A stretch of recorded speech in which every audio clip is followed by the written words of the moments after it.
luxury, performance, and now electric disruption. BMW is at a pivotal moment globally, and India is a key part of that strategy.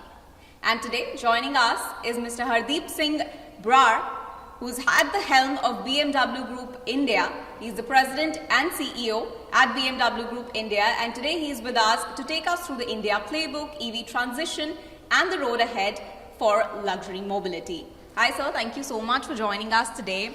You've joined in July 2025, right? A very pivotal moment, seeing a lot of massive changes.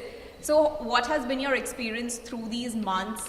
What's been that one thought that's been running your journey here at BMW? And what's that one auto industry shift that you think is driving decisions at this juncture? Okay, thank you Kanishka for joining us in this new retail next door. This is absolutely brand new, and today is our day one of interactions here.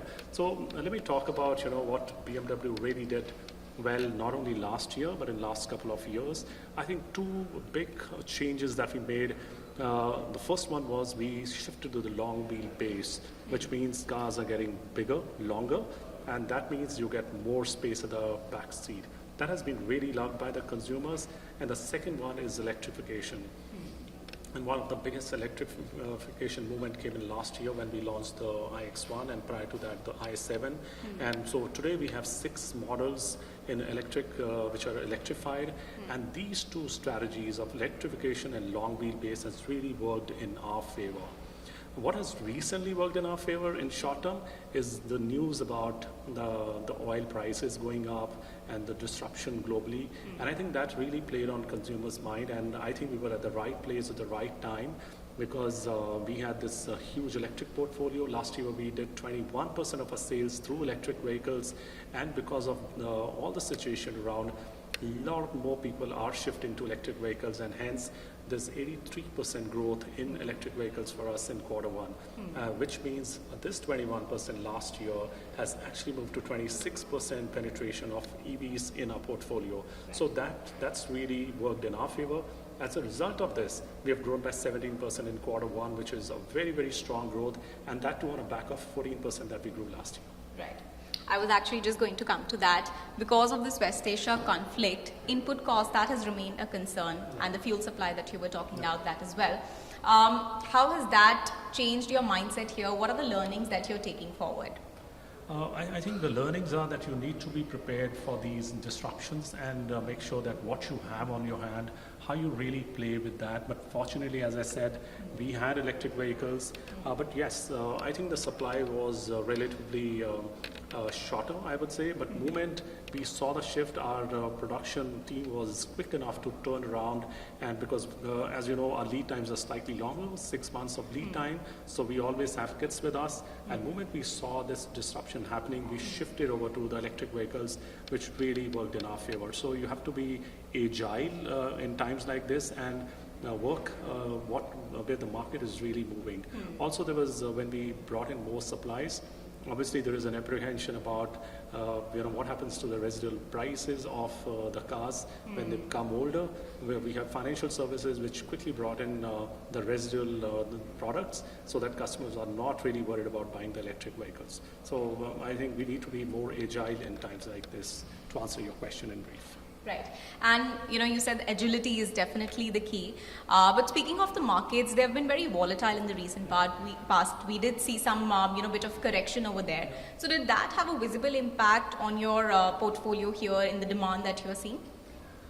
There are customers which are waiting, especially the customers which are very heavily dependent on the stock market. There are customers which are dependent on the exports, all the exports-oriented units. So those customers are still holding back. But then you have to see which are the consumers which are still buying, because Indian consumption story is still very strong. Yeah. And all the customers, all the SMEs which are dependent on India story, who are not impacted, are the ones which we are looking at. And once this crisis is over, we'll go back to the customers which are waiting for this issue to get over, and probably, and that's what we saw during COVID times as well. All the salaried customer or the self-employed professional was still buying, whereas business class stopped. And moment COVID clouds were over, they came back, and that's what we are seeing now as well. So you have to find out which customer is buying at what time, and then accordingly go with that. Right. Speaking of the market dynamics, GST rationalization, that did have a big impact.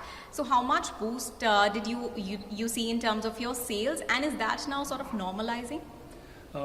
Yes, I think it really helped us because the prices came down by almost 5 to 6%, which brought in a lot more inquiries and customers. But unfortunately, during the same time, the US trade barriers also started. And that had a negative impact on our consumer. As I said, a lot of our customers are business class and they are dependent on some of these markets. All the global tremors do hit them. So I would say if the GST reduction hadn't happened, the situation could be much worse. So that kind of acted as a shock absorber, and that really helped us continue with our growth story. And what about sales in FY27? We grew by 14% last year, and we are looking at a very strong double-digit growth. Quarter one has been, we operate on calendar year, for this was quarter one, unlike quarter four for the financial year.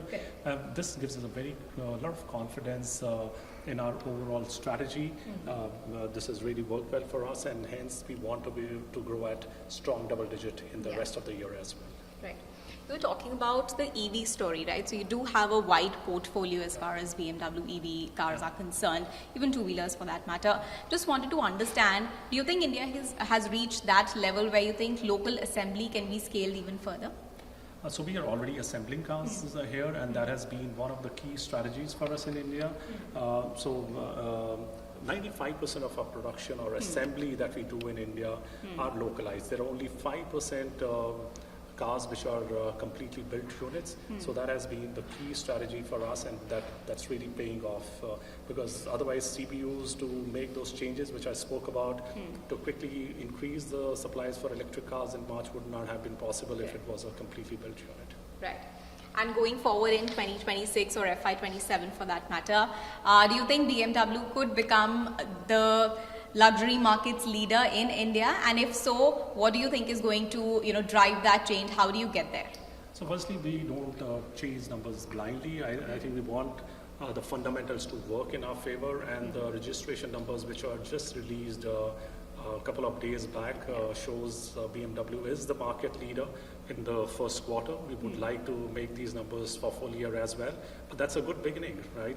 But as I said, we follow the fundamentals, take care of the customer, launch more cars, take care of the brand, and if leadership position comes, why not? Who doesn't mind being number one? All right, who minds being number one? Absolutely. Yeah. Thank you so much, sir, for joining us today on WION. So clearly, from electrification to luxury trends, the road ahead for BMW is definitely challenging, but also holds a lot of opportunity.